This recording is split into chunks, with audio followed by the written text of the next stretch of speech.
Okay good. Aditi, ये bank का काम करते हैं?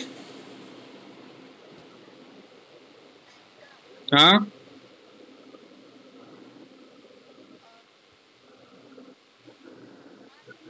नहा के नहीं? बेटा यस और नो? करते हैं। ठीक है। ओम प्रकाश, इनके कितने ब्रांचेज है?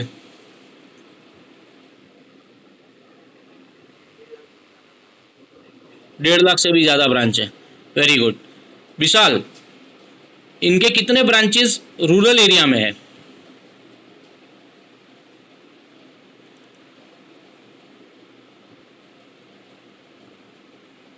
ओके अंकित, इनके कितने ब्रांचेस रूरल एरिया में है?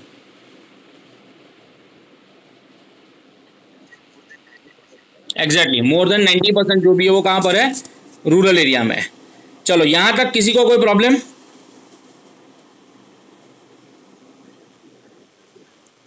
Fine. Postal department provides the following services. Postal department में और कौन सी सर्विसेज आती है? तो information and communication can be send through post card. Post card सबको पता है कि नहीं पता है? आप लोगों ने पोस्ट कार्ड देखे कभी जिंदगी में? किसने नहीं देखे?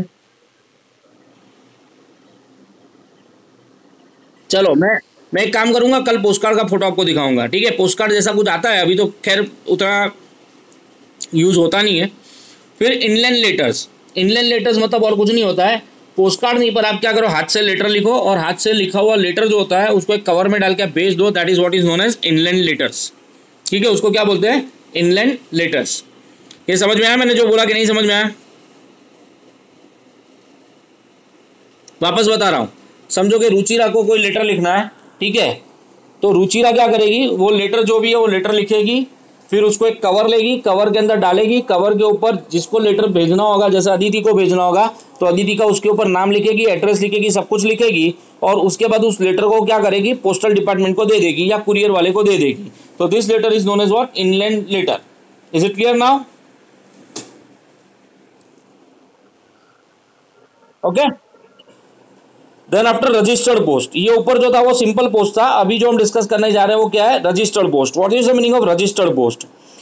रजिस्टर्ड पोस्ट भी एक पोस्ट जैसा ही होता है, फर्क यह रहता है कि जो भी पर्सन आपका पोस्ट होगा वो हाथों हाथ सामने वाले पर्सन को देगा, फिर रजिस्टर में उसका साइन करवाएगा कि उस बंदे को आपका लेटर मिल चुका है, और ये कंफर्मेशन लेके वो आपके पास वापस आएगा।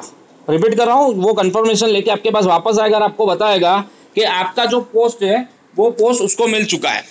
अब इसमें दो चीज़ें होती है, एक ये होता है कि अगर आपको कंफर्मेशन चाहिए तो आपको चार्जेस ज़्यादा लगेंगे, और आपको कंफर्मेशन नहीं चाहिए तो आपको चार्जेस ज़्यादा नहीं लगेंगे। रिपीट कर रहा हूँ, अगर आपको कंफर्मेशन चाहिए तो आपको चार्जेस ज़्यादा लगेंगे, और अगर आपको कंफर्मेशन नहीं चाहिए तो आपको चार्जेस कम लगेंगे। मतलब क्या होता है उसको समझाता हूँ। समझो कि अदिति ने एक रजिस्टर्ड पोस्ट भेजा उन्नति को, ठीक है? और ये पोस्ट मास्टर अपना जो है वो है तुषार, तो तुषार के थ्रू भेजा। तुषार अभी इसको लेके गया, तुषार वहां गया, उसने रजिस्टर निकाला, उसने उन्नति का साइन लिया और उन्नति के हाथ में वो लेटर दे दिया। अदिति ने उसको बोला था कि आप खाली साइन लेके रख लेना, मुझे उसकी साइन दिखाने के लिए वापस आने की जरूरत नहीं है। तो तुषार ने बोला तो 20 रुपया लगेगा। कितना लगेगा? 20 रुपया। बराबर। रुचिरा ने बोला, अरे सॉरी, अदिति ने बोला कि आप मुझे यहाँ पर आके वापस दिखा के भी जाना कि उसने सिग्नेचर कर दिया है। तो तुषार ने बोला ठीक है, तो 10 रुपया एक्स्ट्रा लगेगा, 30 रुपया। तो आपको मतलब समझ में आया होगा कि जब आप रजिस्टर्ड पोस्ट करते हो तो बंदा सामने जाके साइन तो लेगा ही लेगा, पर अगर आपको वो साइन वेरीफाई करना है, वो साइन अगर देखना है, तो उस सर्कमस्टांसिस में आपको एक्स्ट्रा चार्ज पे करना पड़ेगा। ठीक है? तो ये रजिस्टर्ड पोस्ट वाला जो पॉइंट लिखा है उसको अगर आप पढ़ोगे तो उसमें आपको दिखेगा कि यहाँ पर चार्जेस थोड़े ज़्यादा लगते हैं जनरल पोस्ट से, नंबर 1। नंबर 2, अगर उसमें भी आपकी इच्छा ऐसी है, उसमें भी आपकी इच्छा ऐसी है कि उसका कंफर्मेशन वो बंदा आपको आके दिखा के जाए, तो उस सर्कमस्टांसिस में आपको थोड़े एक्स्ट्रा चार्जेस पे करने की बारी आ सकती है। Then you have to pay some extra charges. Is it clear to all? किसी को कोई problem? Okay, parcel services. Parcel services में क्या होता है, तो पार्सल सर्विसेज मतलब आपको कोई छोटी मोटी चीज़ जो अगर भेजनी हो तो आप किसके थ्रू भेज सकते हो, पोस्टल डिपार्टमेंट के थ्रू भेज सकते हो। आज की डेट में आपके घर पे पार्सल आता है, आप लोग मोबाइल वगैरह अगर चाहो तो अमेजोन फ्लिपकार्ट से मंगा सकते हो, यस और नो।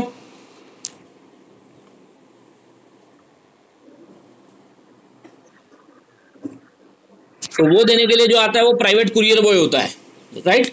उसी तरीके से अगर आप चाहो तो पोस्टल डिपार्टमेंट का भी यूज कर सकते हो, और पोस्टल डिपार्टमेंट के थ्रू भी आपको ये पार्सल मिल सकते हैं, तो उसको हम बोलते हैं पार्सल सर्विस। पार्सल सर्विस में एक और चीज होती है कि पार्सल सर्विस के अंदर आपके गुड्स का लॉस्ट होने का चांस रहता है, हो सकता है कि आपका गुड्स जो है वो गुम जाए पोस्टल डिपार्टमेंट के द्वारा। तो उस सर्कमस्टांसिस में आपको क्या करना चाहिए, तो आपको आपके गुड्स का क्या करवा के रखना चाहिए, तो आपको अपने गुड्स का इंश्योरेंस भी करवा के रखना चाहिए। इसलिए आप देखोगे तो एक चीज ऐसी लिखी हुई है, insurance is taken for the parcel too, मिला ऐसा लिखा हुआ, मैंने लाल लाल अक्षरों में लिखा हुआ है, insurance is taken for the parcel too, मिला भाई आप सबको।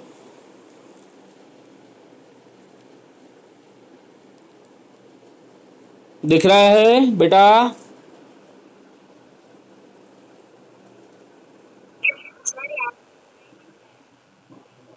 नहीं दिख रहा क्या प्रेजेंटेशन? अरे यार, ऐसा कैसा, अभी दिख रहा है? रुको तो मैं वापस उसको चालू करता हूँ।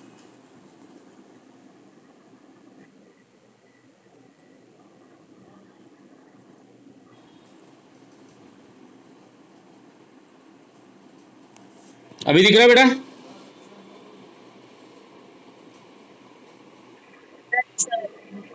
अभी भी नहीं दिख रहा? ऐसा कैसे हो गया?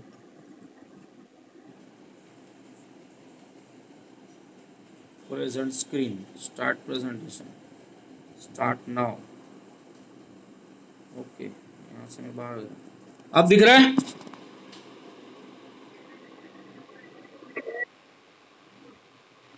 ओके, तो पार्सल सर्विसेज दिख रहा है एकदम टॉप पे, पार्सल सर्विसेज। उसमें देखो लाल अक्षरों में लिखा है insurance is taken for the parcel too. Okay, चलो, ये पार्सल का बुकिंग आपको जिस किसी पोस्ट ऑफिस से करवाना हो वहां से आप करवा सकते हो। और इस पार्सल की फीस कौन भरेगा, तो जो गुड्स भेज रहा होगा, जो सेंडर होगा, वो इस पार्सल की फीस भरेगा। Is it clear? उसके बाद की बेटा सर्विस है value payable by post, VPP. Actually VEP लिखा है वो गलत है, ठीक है, VPP, value payable by post, VPP होता है। आप में से किसी ने रात को टीवी देखा है क्या? मेरे जैसे मोटे मोटे लोगों को पतला करने का वो कसरत वसरत दिखाते हैं, मशीन दिखाते हैं कि 2-3 मिनट में आप पतले हो जाओगे, गंजे के सर पे बाल आ जाएंगे, ऐसी एडवर्टाइजमेंट देखी है क्या आप लोगों ने रात को? हाँ जी, देखा है ना? हाँ, नालायक मेरे को, मैं अपनी मजाक कर रहा हूँ तो देखा है, एक नंबर के होशियार लोग हो बोलते हैं, हाँ हाँ देखा है सर, देखा है, आप जैसे मोटे मोटे लोगों को हमने टीवी पे भी देखा है। ठीक है, फाइन।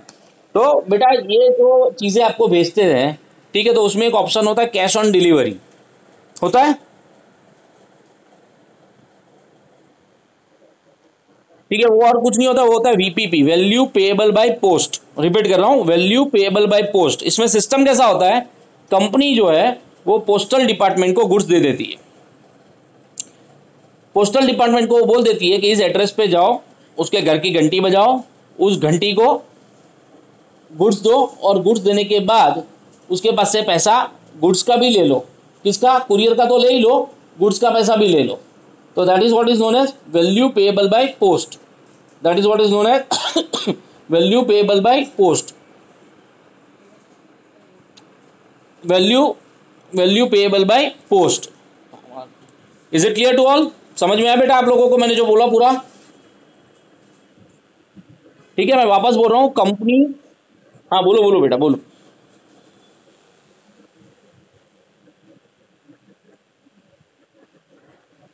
हाँ बिल्कुल, वो पैसा जो है वो कंपनी वाले को जाके देगा वापस।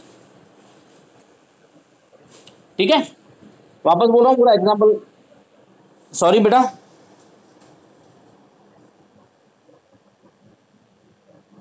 ऐसा नहीं है, प्राइवेट प्लेयर भी हो सकता है, कुरियर वाले के साथ भी वो ऐसा कॉन्ट्रैक्ट कर सकते हैं, पर अभी हम जो देख रहे हो पोस्टल सर्विसेज देख रहे हैं, इसलिए मैंने आपको पोस्टल सर्विसेज क्या करती है वो मैंने आपको बताया। ठीक है, बढ़ो आगे।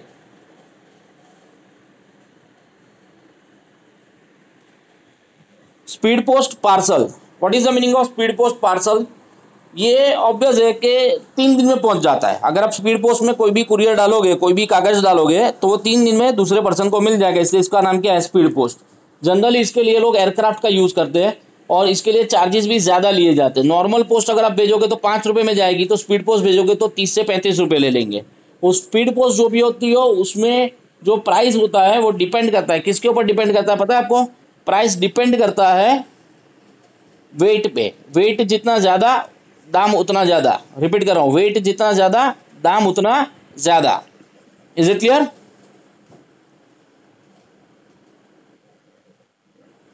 रिपीट कर रहा हूं, वेट जितना ज्यादा दाम उतना ज्यादा। Is it clear? चलो, तो स्पीड पोस्ट में भी इंश्योरेंस करवाना हो तो चीजों का इंश्योरेंस हो सकता है, ताकि अगर चीजों का नुकसान हो जाए तो आप क्या कर सको, चीजों का नुकसान हो जाए तो आप क्या कर सको, आराम से रिकवर कर सको। इसके अलावा क्या क्या सर्विसेज देते हैं? Express parcel service. ऊपर खाली पार्सल था, ये एक्सप्रेस पार्सल है, स्पीड पोस्ट का भाई है। स्पीड पोस्ट में खाली पोस्ट जाती है, डाक जाती है, पार्सल में पार्सल जाता है। अब एक्सप्रेस का मतलब ये फटाफट जाएगा। इन शॉर्ट ये एयरक्राफ्ट ही यूज करेंगे for the purpose of this. ठीक है, तो उसको हम क्या बोलते हैं? स्पीड पोस्ट सर्विसेज या parcel services, express parcel services. Is it clear to all?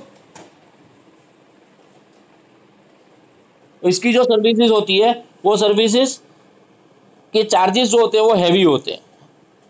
In services के जो चार्जेस होते हैं वो कैसे होते हैं? हैवी होते हैं। क्लियर?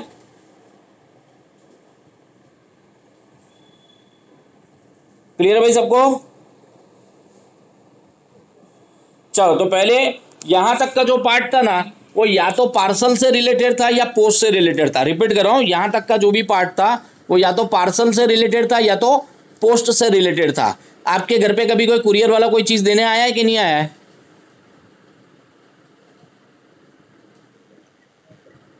आया है पक्का? कभी आपने ऐसा कुछ मंगाया है ऑनलाइन, मतलब फ्लिपकार्ट से या स्नैपडील से या अमेजोन से कोई चीज़ ऑनलाइन मंगाई है? मंगाई है ना? तो बस हम जो पढ़ रहे हैं वो और कुछ नहीं है, उतना ही पार्ट है। तो एक बार पूरा का पूरा यहाँ तक का रिवाइज करते हैं। उसका कारण है कि यहाँ से जो चालू होगा ना वो सेविंग स्कीम चालू होगी। यहाँ से पैसे कैसे बचाने हैं, बैंक की तरह वो कैसे काम करता है, वो पूरा का पूरा आपको दिया हुआ है। राइट, तो वो पूरा का पूरा जो पार्ट है वो पूरा पार्ट अलग हो जाएगा। तो एक बार इसको खाली फटाफट फटाफट फटाफट रिवाइज कर लेते हैं। ठीक है, ये पोस्टल सर्विसेज के अंदर सबसे पहले तो पोस्टल डिपार्टमेंट जो बहुत पुराना डिपार्टमेंट है। रिटर्न कम्युनिकेशन आपको एक जगह से दूसरी जगह अगर भेजना है तो पोस्टल सर्विसेज का यूज होता है। पोस्टल सर्विसेज 150 साल पहले, मतलब हम आज़ाद हुए तब से, उससे पहले से ये सर्विसेज चली आ रही है। ठीक है, तो पोस्टल सर्विसेज जो भी है वो काफ़ी पुरानी सर्विसेज है, वो काफ़ी पुरानी सर्विसेज है। ठीक है, नंबर 1। नंबर 2, इसमें क्या क्या होता है? मनी ऑर्डर ट्रांसफ़र हो सकता है, फिर आप बैंक की तरह भी उसको यूज़ कर सकते हो, इंश्योरेंस भी आपको मिल सकता है। टोटल कितने ब्रांचेज है? तो 1.5 लाख से ऊपर के टोटल ब्रांचेज जो है वो पोस्टल डिपार्टमेंट के पास है। और उसमें से ज़्यादातर जो है वो रूरल एरिया में। कौन से एरिया में? रूरल एरिया, गाँव में। Postal department provides the following service. पहला तो जनरल पोस्ट दिया हुआ है, मतलब क्या है कि आप पोस्ट कार्ड लिखो या फिर कोई लेटर लिखो, उसको एक एनवलप में डालो और उसको किसी एड्रेस पे भेज दो। That is what is general.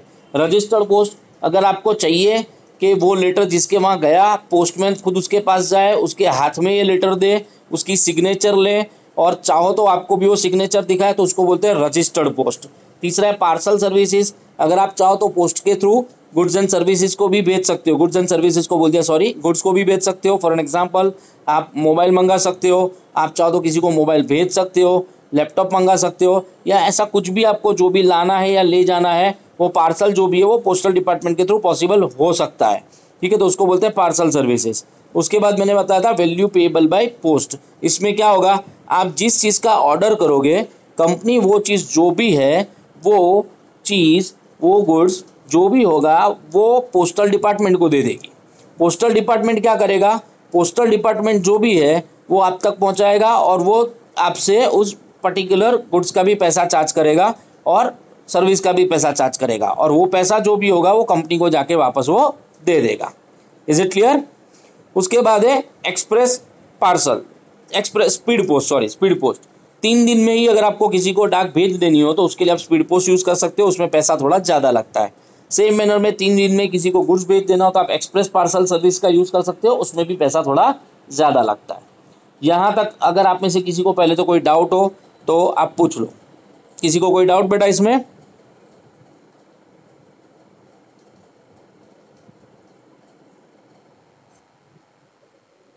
पक्का?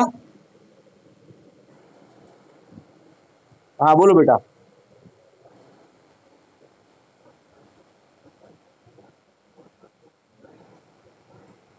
फर्क यही है कि स्पीड पोस्ट में मैंने बोला खाली डाक जाती है। स्पीड पोस्ट मतलब आप उसमें क्या भेजोगे, तो डॉक्यूमेंट भेजोगे, उसको बोलते हैं स्पीड पोस्ट।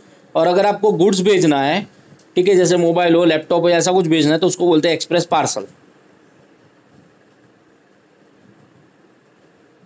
क्लियर? क्लियर है? चलो। हाँ बोलो बेटा, बोलो बोलो बोलो।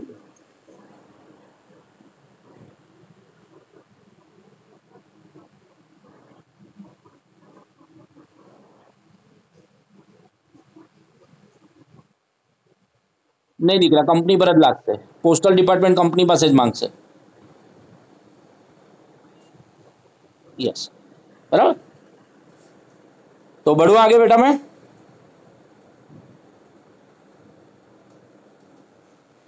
ओके, अभी पोस्टल डिपार्टमेंट बैंक जैसा भी काम करता है। तो जैसा कि आप देख रहे हो सेविंग सर्विसेज भी देता है। आप चाहो तो पोस्टल डिपार्टमेंट के अंदर अपना अकाउंट खुला सकते हो, जैसे कि हम बैंक में अपना अकाउंट खुलाते हैं। वहाँ चाहो तो अपना सेविंग अकाउंट खुलवा सकते हो, या फिर 5 ईयर रिकरिंग डिपॉजिट अकाउंट खुलवा सकते हो, या टर्म डिपॉजिट अकाउंट खुलवा सकते हो। ठीक है, अब ये सब क्या होता है वो 1 बाय 1 नीचे आने ही वाला है, तो हम उसमें डिस्कस करेंगे। इन शॉर्ट, आप पोस्टल डिपार्टमेंट के अंदर बैंक की तरह ही अपना अकाउंट ओपन करवा सकते हो, उसमें आप अपना पैसा जमा करवा सकते हो। यू कैन, ठीक है, आप अपना पैसा जमा करवा सकते हो। Is it clear? क्लियर है भाई सबको? अब एक के बाद एक स्कीम देखते हैं। रिकरिंग डिपॉजिट, स्कैन किया फाइल इसमें देख लो। Recurring deposit, what is the meaning of recurring deposit? Recurring deposit का मतलब क्या होता है, आप हर महीने महीने अगर पोस्ट डिपार्टमेंट के अंदर कुछ पैसा जमा करवाते हो तो उसको बोलते हैं recurring deposit. For an example, हर महीने के बाद आप 200 रुपया जमा करवाना चाहते हो तो आप करवा सकते हो। मिनिमम 200 रुपये से पोस्टल डिपार्टमेंट आपका अकाउंट ओपन करवा देता है। तो हर महीने आप 200 रुपया अगर चाहो तो पोस्टल डिपार्टमेंट में जमा करवा सकते हो। और वो जो पैसा आप जमा करवाते हो, वो पैसा जो भी है उसको बोला जाता है रिकरिंग डिपॉजिट। उसे क्या कहा जाता है? Recurring deposit. रिकरिंग मतलब बार बार होना। रिकरिंग डिपॉजिट का मतलब क्या होता है? बार बार होना। ठीक है, तो हर महीने महीने की फ्रीक्वेंसी रखनी हो तो हर महीने महीने की रख सकते हो। आप 15-15 दिन की रखना चाहो तो 15-15 दिन की रख सकते हो। आप चाहो तो 3-3 महीने की भी फ्रीक्वेंसी रख सकते हो। आप चाहो तो 6-6 महीने की फ्रीक्वेंसी भी रख सकते हो। वो डिपेंड आपके ऊपर करता है कि आपको किस तरह से रिकरिंग अकाउंट आपका ओपन करवाना है। जनरली पोस्ट के अंदर ये स्कीम जो होती है वो महीने के लिए होती है, कि हर महीने महीने आप कुछ पैसा भरो, और हर महीने महीने जो आप पैसा भरोगे उसके बदले में पोस्टल डिपार्टमेंट आपको इंटरेस्ट जोड़ के 5 साल के बाद आपका पैसा वापस करेगा, आफ्टर 5 ईयर्स ड्यूरेशन। ठीक है, तो ये हो गया रिकरिंग डिपॉजिट। ये क्या हो गया? Recurring deposit. इसमें किसी को कोई problem?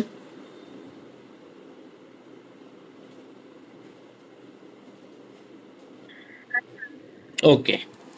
Term deposit, term deposit मतलब बेटा फिक्स डिपॉजिट। बैंक में एफडी बोलते हैं ना, एफडी फिक्स डिपॉजिट, वैसा ही होता है टर्म डिपॉजिट। आप चाहो तो 1 साल के लिए करवा सकते हो, आप चाहे तो 2 साल के लिए, 3 साल के लिए, 5 साल के लिए।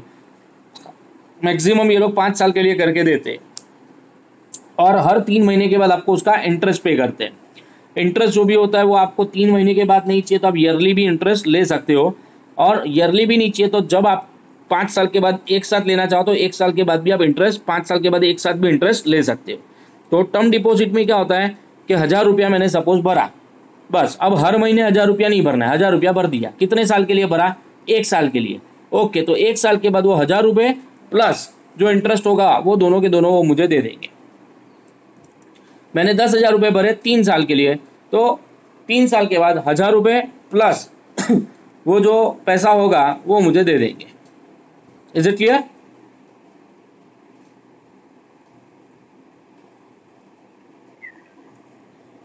ठीक है, बढ़ू आगे।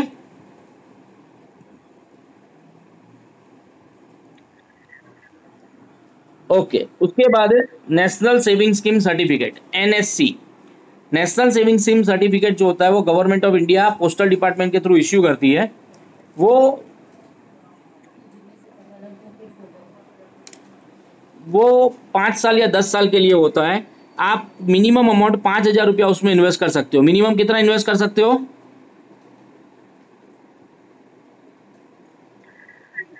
5,000। ठीक है, 5 साल या 10 साल के बाद आपको वो पैसा जो है वो वापस मिल जाएगा। ठीक है, उसमें अच्छा ये रहता है कि जब भी आप नेशनल सेविंग सर्टिफिकेट स्कीम में इन्वेस्टमेंट करते हो तो इनकम टैक्स डिपार्टमेंट जो है उसको आपको बेनिफिट देता है। आपका टैक्स जो होता है वो उतने रुपए से वो कम करके दे देते हैं। तो नेशनल सेविंग सर्टिफिकेट इसलिए काफ़ी लोगों को अच्छा लगता है, क्योंकि उसके अंदर आप इन्वेस्टमेंट करो तो उतना इनकम टैक्स कम भरना पड़ता है, तो लोग उसको काफ़ी पसंद करते हैं। दूसरा, गवर्नमेंट की स्कीम है तो इसमें पैसा कभी आपका डूबेगा नहीं। जितना भी पैसा डाला होगा वो विद इंटरेस्ट वापस आएगा, वो कंफर्म है। कभी भी ऐसा नहीं होगा कि आपका पैसा जो है वो डूब गया, तो वो चांस कभी रहते नहीं है। वो एक इसका बहुत बड़ा प्लस पॉइंट है। जैसे नेशनल सेविंग सर्टिफिकेट है वैसा ही बेटा होता है किसान विकास पत्र। क्या होता है?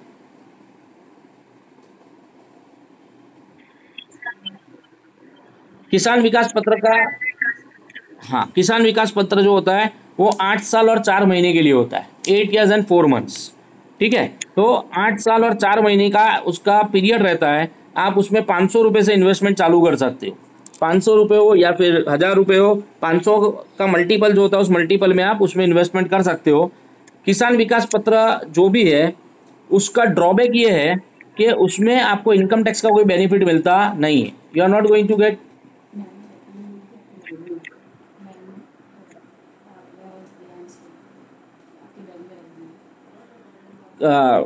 किसान विकास पत्र का किसी तरह का कोई भी बेनिफिट आपको इनकम टैक्स में मिलता नहीं है। You are not going to get any sort of income benefit of income tax in Kisan Vikas पत्र, जो आपको नेशनल सेविंग स्कीम में मिलता है। बाकी लगभग लगभग दोनों के अंदर बाकी चीज़ें सेम रहती है, एक अवधि को छोड़ के। अवधि मतलब मैच्योरिटी पीरियड। जैसे नेशनल सेविंग सर्टिफिकेट 5 साल या 10 साल का होता है, वैसे किसान विकास पत्र जो होता है वो 8 साल और 4 महीने का होता है। उसमें और कोई पीरियड रहता नहीं है। आपको आपका पैसा जो भी है वो 8 साल 4 महीने के बाद मिल जाएगा विथ इंटरेस्ट। ठीक है, विथ इंटरेस्ट। सर क्या ये सिक्योर्ड है? हाँ, ये भी सिक्योर्ड है, क्योंकि गवर्नमेंट का ही है। पोस्टल डिपार्टमेंट जो चलाता है वो गवर्नमेंट ही चलाता है। तो इसमें भी अगर आपने पैसा इन्वेस्ट किया है तो आपका पैसा डूबेगा नहीं, वो गारंटी है। आपको आपका पैसा 110% वापस मिल जाएगा। Public provident fund, any individual can open an account in public provident fund scheme. आप चाहो तो अपना पीपीएफ अकाउंट खुलवा सकते हो। पोस्टल डिपार्टमेंट में पीपीएफ अकाउंट खुलता है। पीपीएफ अकाउंट जो है वो 15 साल के लिए होता है। कितने साल के लिए होता है?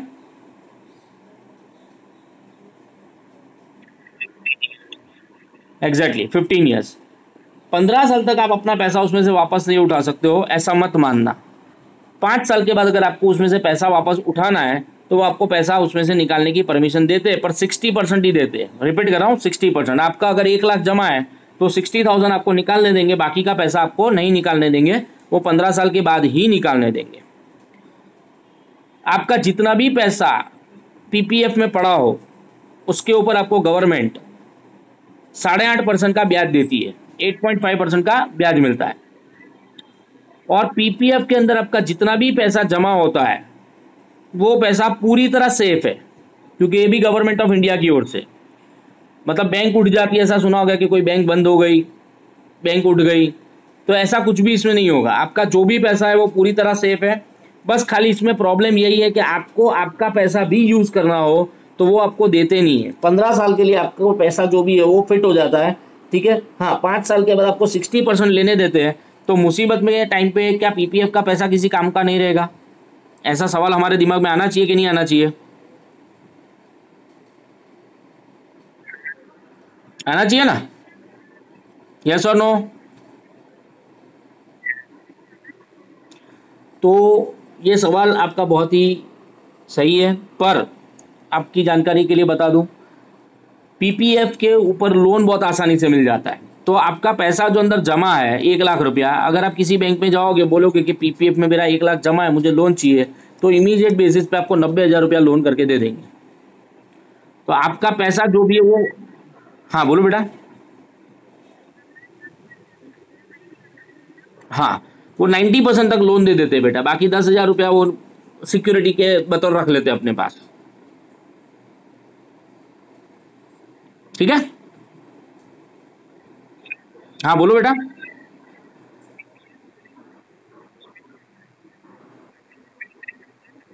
हाँ ले सकते हो, कोई भी बैंक आपको पीपीएफ के ऊपर लोन दे देगी। उसका कारण है कि आपका पैसा गवर्नमेंट के पास पड़ा है, तो बैंक को कोई रिस्क नहीं है, क्योंकि वो गवर्नमेंट को लिख के दे देगी कि हमने इस पीपीएफ के ऊपर जिग्नेश भाई को लोन दिया है। तो गवर्नमेंट जब भी पैसा आपका वापस करना होगा तो पहले उस बैंक को पूछेगी कि जिग्नेश भाई ने आपका लोन वापस कर दिया। अगर गवर्नमेंट बैंक बोलती है नहीं किया, तो गवर्नमेंट जो है वो पैसा उठा के बैंक को दे देगी। समझ में आया? तो बैंक को कोई जोखिम नहीं है, रिस्क नहीं है पीपीएफ में, इसलिए बैंक आराम से अपने को लोन दे देती है। क्लियर है? बढ़े आगे। ओके, पोस्टल इंश्योरेंस, जैसे हमने पूरा इंश्योरेंस देखा, तो ये भी एक इंश्योरेंस ही है। ये पोस्टल इंश्योरेंस क्या होता है भाई?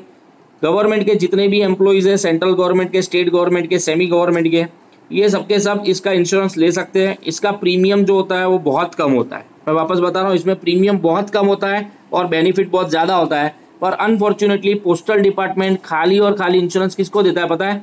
सेंट्रल गवर्नमेंट, मतलब कि एलआईसी कॉरपोरेशन है उसके एम्प्लॉय को, या फिर ONGC oil and natural gas की कंपनी को, एचपीसीएल, ये जो गवर्नमेंट की कंपनीज है, सेंट्रल गवर्नमेंट के कंट्रोल में जो कंपनियां चलती हैं उनके एम्प्लॉयज़ को, या फिर स्टेट गवर्नमेंट की कंपनी को, जैसे कि गुजरात स्टेट पेट्रोनेट लिमिटेड, जीएसटीपीएल, या फिर सेमी गवर्नमेंट एम्प्लॉयज़ को, सूरत म्यूनसिपल कॉरपोरेशन, वो सेमी गवर्नमेंट ऑर्गेनाइजेशन है, तो इनको ही वो इंश्योरेंस देते हैं। पर इसका प्रीमियम जो होता है बहुत ही कम होता है और इसके बेनिफिट्स जो है बहुत ज़्यादा होते हैं। अनफॉर्चुनेटली ये आम आदमी के लिए नहीं होता है, ये खाली गवर्नमेंट एम्प्लॉयज़ के लिए ही होता है। पर ऐसी भी एक पोस्टल इंश्योरेंस की सर्विस पोस्टल डिपार्टमेंट जो है वो हम लोगों को प्रोवाइड करता है। उसके बाद आपको दिखेगा मंथली इनकम स्कीम, मिला भाई? अभी तो स्क्रीन पे सबको दिख रहा होगा ना? ओके, अब यह मंथली इनकम स्कीम में क्या होता है? मान लो कि अदिति है, बुढ़ी हो गई 60 साल की। अदिति सुन के कैसा लगा बेटा?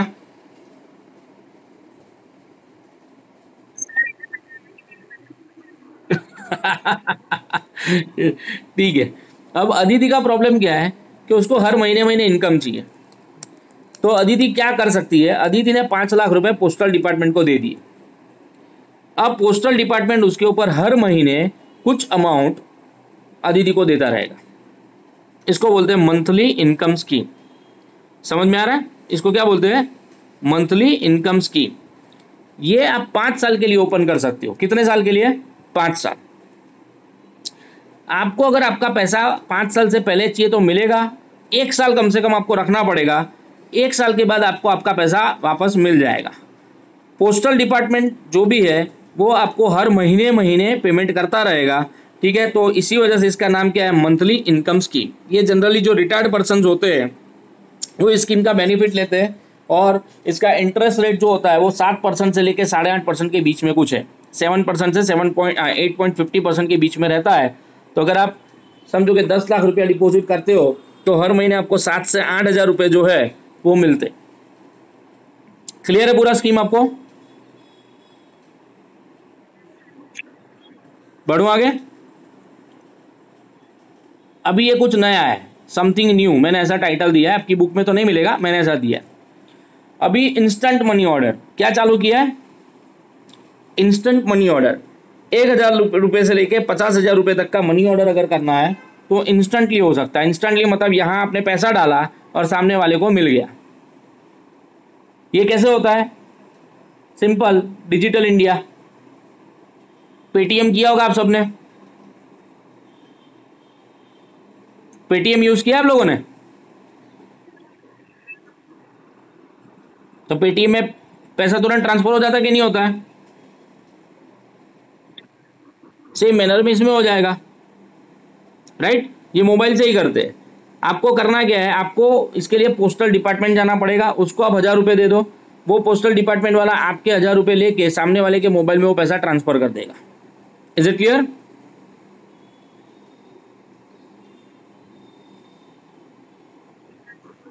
अभी पोस्टल डिपार्टमेंट ने एक और चीज चालू की है जिसका नाम है ई मनी ऑर्डर। ई मनी ऑर्डर 1 रुपये से लेके 50-5000 रुपये तक का होता है। इसमें भी वो मोबाइल टू मोबाइल ही ट्रांसफर करते हैं, तो हम जो इसको पेटीएम बोलते हैं उसको लोग ई मनी ऑर्डर बोलते हैं, और इसके लिए वो चार्जेस लेते हैं। उसके लिए वो लोग क्या लेते हैं? चार्जेस लेते हैं, ठीक है। अभी तक इंडिया में हर जगह ये चालू हुआ नहीं है, कुछ लोकेशंस पे इन्होंने ये चालू किया है ट्रायल बेसिस पे, फिर वो चाहते हैं कि इसको गाँव गाँव तक पहुँचाया जाए। यहाँ पर करना क्या होगा, जो भी पैसा भेजने वाला आदमी है उसको 3 चीज़ें बतानी है, उसका नाम बताना है, उसका एड्रेस बताना है, और उसका पिन कोड बताना है, किसका? जिसको पैसा भेजना है। तो विद इन 24 आवर्स उसको उसका पैसा जो है वो ये लोग पहुंचा देते हैं। कैसे? तो एक पोस्टल डिपार्टमेंट से मनी ऑर्डर जाता है, ये मतलब ई ऑर्डर जाता है दूसरे पोस्टल डिपार्टमेंट पे।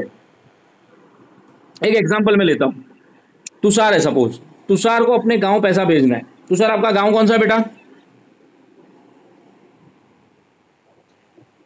जयपुर। तो तुषार क्या करेगा, सूरत की पोस्ट ऑफिस जाएगा, वहां उसने 5000 रुपया दिया, बोला जयपुर भेजना है। वहां पर उन्होंने उसका नाम दे दिया, एड्रेस दे दिया और पिन कोड दे दिया। अब यहाँ की पोस्ट ऑफिस वो पैसा इमीडिएट बेसिस पे जयपुर की पोस्ट ऑफिस को भेज देगी। किसी के वहां कुछ चालू है भाई, ऐसा कुछ आवाज आ रहा है पीछे से, मेरा ही आवाज इको हो रहा है क्या? हम्म। आप में से किसी का माइक चालू तो बेटा 2 मिनट के लिए ऑफ कर दो खाली,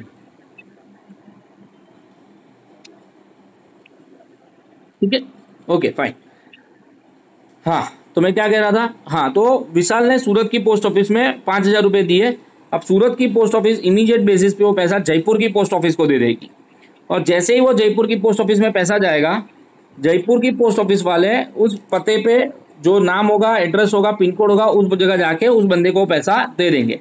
तो उस बंदे को 24 घंटे के अंदर अंदर पैसा मिल जाएगा। पोस्टल डिपार्टमेंट और क्या क्या सर्विसेज देता है, तो अदर रिलेटेड सर्विस करके लिखा हुआ है। Number 1, purchase and sale of foreign currency. आपके पास डॉलर है, आप पोस्टल डिपार्टमेंट चले जाओ, उनको डॉलर दे दो, वो आपको रुपया दे देंगे। आपको यूएसए घूमने जाना है, तो आप उनको जाके रुपया दो, तो वो आपको डॉलर दे देंगे। क्लियर? इसमें किसी को कोई डाउट?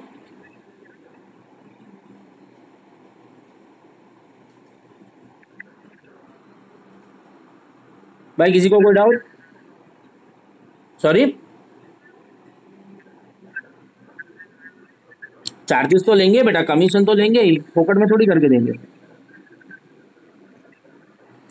और किसी को कोई डाउट बेटा? उन्नति,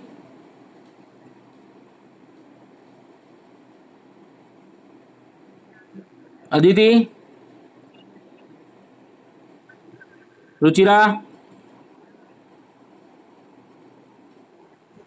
अंकिता, सॉरी अंकिता तो यही नहीं, अंकित,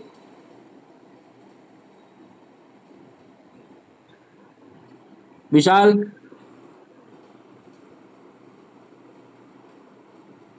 विशाल भाई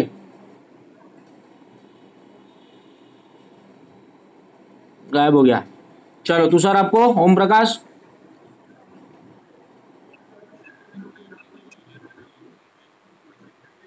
आपने जाके पोस्टल डिपार्टमेंट को बोला $100, बराबर, तो अभी रेट चल रहा है 70 रुपये, तो पोस्टल डिपार्टमेंट आपको 100 × 70, 7000 रुपये जो है वो दे देगी। उसको बोलते हैं purchase and sale of foreign currency, ठीक है। उसका कमीशन जो होगा वो चार्ज करेंगे वो आपसे। बढ़ो आगे। Travellers cheque in foreign currency, अभी आपको यूएस घूमने जाना है, तब पोस्टल डिपार्टमेंट में जाके पैसा दे दो। भाई किसी का माइक चालू तो बंद कर दो ना प्लीज।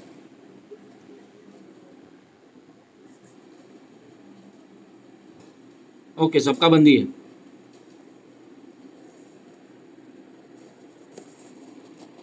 फाइन।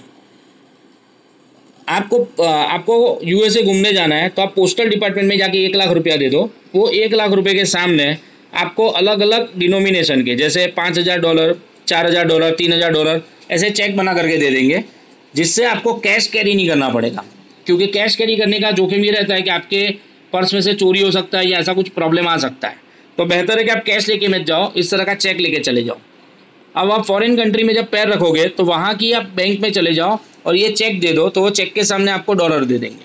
तो उससे आपका फ़ायदा ये रहेगा कि आपको कैश कैरी नहीं करना पड़ेगा, आपको जोखिम नहीं रहेगा, और आपको जितने पैसे चाहिए उतने थोड़े थोड़े करके आप वहाँ की बैंक से विड्रॉ करते रहना, जो आपके लिए भी आसान रहेगा और किसी भी तरह के रिस्क के बगैर आप आराम से वहाँ घूम पाओगे। थर्ड पॉइंट दिया है डेबिट कार्ड इन फॉरेन करेंसी। वही एग्जांपल है, चेक की बजाय वो आपको प्लास्टिक मनी दे देंगे। प्लास्टिक मनी का मतलब क्या हुआ, डेबिट कार्ड दे देंगे। ₹1,00,000 आपने जमा करवा दिया, उसके बदले में वो ₹1,00,000 का डेबिट कार्ड, ₹1,00,000 के सामने जितने डॉलर हो रहे हैं उसका डेबिट कार्ड दे देंगे। फॉरेन में जाके एटीएम में से पैसा निकाल लेने का और यूज़ करने का। पांचवा पॉइंट दिया mutual fund investment agency. Mutual fund क्या होता है, मैंने आपको बोला पूरा डिटेल में डिस्कशन करेंगे, पर एट प्रेजेंट तो मैंने आपको बोला कि आपसे पैसा कलेक्ट करके वो कंपनियों में इन्वेस्ट करते हैं। छठा क्या दिया हुआ है, services of for various schemes of government of India. Government of India की जितनी भी स्कीम्स होती है, पेंशन स्कीम होती है, रेलवे बुकिंग की स्कीम होती है, या सुकन्या योजना होती है, ये जितनी भी स्कीम्स होती है वो सारी की सारी स्कीम जो होती है वो रेलवे डिपार्टमेंट में अवेलेबल होती है, और रेलवे डिपार्टमेंट वो सारी स्कीम जो है उसको रन करता है। यहाँ तक किसी को कोई प्रॉब्लम, जो भी डिस्कस किया उसमें बेटा?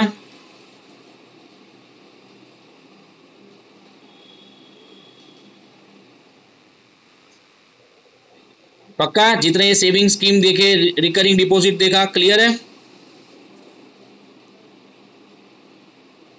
What is the meaning of recurring deposit?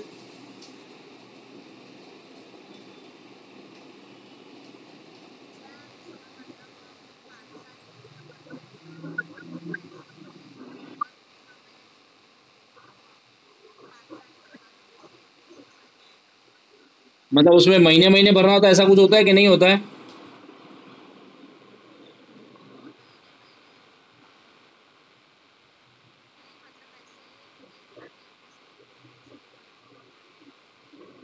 ठीक है, मतलब जो भी आपने एक डेट डिसाइड की हो तब भरते रहना पड़ता है, राइट? उसको बोलते हैं रिकरिंग। फिर टर्म डिपॉजिट का मतलब कौन समझाएगा?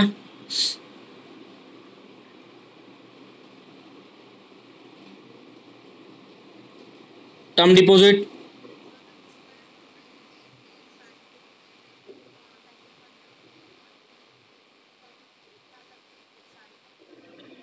Okay, fine. National saving, right right, national saving certificate. Tushar?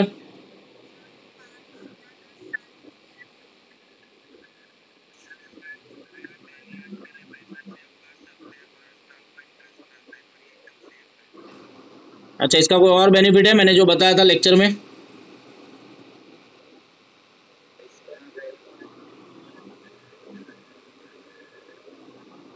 मैंने बोला था इनकम टैक्स में इसका बेनिफिट मिलता है। ठीक है, फाइन फ्रेंड्स, तो यहाँ पर आज का लेक्चर रोक रहा हूँ। यहाँ पर हमने पोस्टल सर्विसेज तक खत्म किया है, पर कल मैं आशा रखता हूँ कि आप लोगों से क्वेश्चन पूछूंगा तो आप लोगों ने प्रिपेयर किया होगा। करोगे ना? रुचिरा?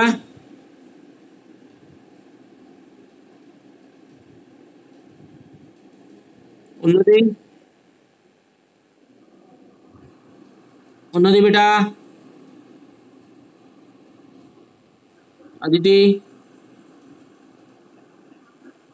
ओम प्रकाश? अंकित?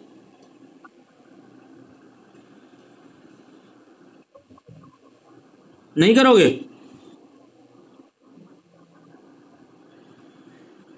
किसके लिए ना बोल रहे हो? ठीक है, कल तक ये करके रखना, कल वापस पूछूंगा, ठीक है? चलो, कल मिलते हैं ब्रेक के बाद।